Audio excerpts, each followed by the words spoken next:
right? You don't have to be boastful and throw things in people's face and try to belittle them and demean them and make them feel like they're this small just so that you can feel like you're a bigger person. You don't need to do all of that, right? Because God knows who you are. And you know who you are. Now, I'm not saying that it's I'm not saying that you have to shrink. You don't have to do that. But also be humble. Be humble. Oh my goodness, is Kendrick Lamar? Okay, under focus. All right, so make allowance for each other's faults because of your love. All right, that was Ephesians 4:2. That was Ephesians 4:2. And this is the NLT. The next one is Ecclesiastics. I feel like I just read something from there. I did because it's marked in my Bible. Ecclesiastes 7:8 says, let's see. Ooh. All right, tell me what you all think about this one. It says, okay, hold on. I just messed something up. It says, finishing is better than starting. Finishing is better than starting. Patience is better than pride. See what I mean? How when you read the Bible, it kind of flips some of those things some of us are taught. Like, you probably thought being proud and, telling people like it is and all those things were better than having patience and being humble, because it almost appears as if having humility and patience and gentleness and meekness, all those things are looked upon as weaknesses to some people. But when I think about it, to be honest with you all, now that I'm more mature, when I was younger, I probably did think that was a weakness. Now, I think that's strength. I know it's strength, because if you think about the restraint that you have to have sometimes and the self-control that you have to have sometimes in certain situations, that is a strength, because anybody can tell you off. Anybody can resort to violence. Anybody can, be proud and be boastful and, hey, look what I've done. Look at this, look at that. Anybody can do all those things. But are you a person that can I don't want to say suppress your tongue, but that can control your actions? Are you a person that can control your actions and that can walk in humility and that can walk in honesty? That won't be dishonest no matter what setting you're in. If you're trying to be impressive to somebody, you don't have to try to be impressive to somebody, because you're just being yourself. You don't feel like you have to say something to make them like you more or do something to impress them. You're just going to be humble. You're going to be kind. You're going to be considerate, not to be confused with letting people walk all over you. That is not what I'm talking about at all. Not at all. Jesus didn't even do that, right? Jesus, and he's the most perfect person. So he didn't even do that. What I'm saying is be patient. That's what it says right here in the Bible. All these verses that I've read so far are all talking about patience and giving you good examples of how to be a patient person and what to do to obtain patience. If you want patience, ask God for patience, right? I ask God for patience all the time. Lord, give me patience. Lord, help me through this.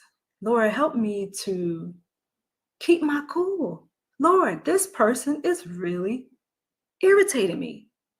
He already knows anyway, right? He already knows. If he's the God of all and knows all and is omnipresent and can do all things, knows all things, is here, there, and everywhere, how do you think he doesn't know what your thoughts are? I know he knows what my thoughts are. So I'm honest with him. Lord, help me. What I really want to do, I can't do. So help me to be patient. Lord, help me to trust that you're going to provide things for me. Help me to be able to see clearly in this situation when I feel like it's just the end, or Lord, help me to navigate this course whatever it is, talk to God, talk to God. That's how I work my way out of it. I'm telling you, I have had some conversations because my mind, like, I'm always thinking of stuff, always thinking of things. And I'm like, Lord, quiet my mind, Lord. Give me peace, Lord. Give me patience, Lord. That always comes up. I'm telling you all, that's why I'm doing these verses right now. Always the patience with me. Next verse is the last verse, James, and I'm within the hour. Hey. James 1:3-4. Can I tell you all something about James? I want to tell you all something about James. It is one of my favorite Bible books. It's one of my favorite books of the Bible. Want me to tell you why? You want me to tell you why? All right, let me tell you why. It's one of my favorite books of the Bible because it is so practical. And I feel like I didn't know James personally, but it just sounds like he was a straight shooter. I can appreciate that. Straight. Give it to you like it is. And I'm going to tell you that we're going to read a part of James right now so you'll see what I'm talking about. James 1. James 1. James 1:3-4.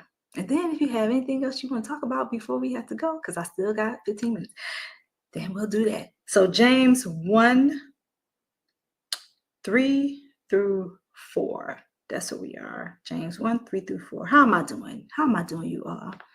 Being direct is okay. Okay, I don't see anybody else's. Okay, so James 1:3-4. Oh, this is the one about. Okay, so James 1. I see I got to stay on task. James 1:3-4. For you know that when your faith is tested, your endurance has a chance to grow. So let it grow. For when your endurance is fully developed, you will be perfect and complete, needing nothing. I think I need to read that in the Amplified. Let's see. I'm going to read it in the Amplified version, you all.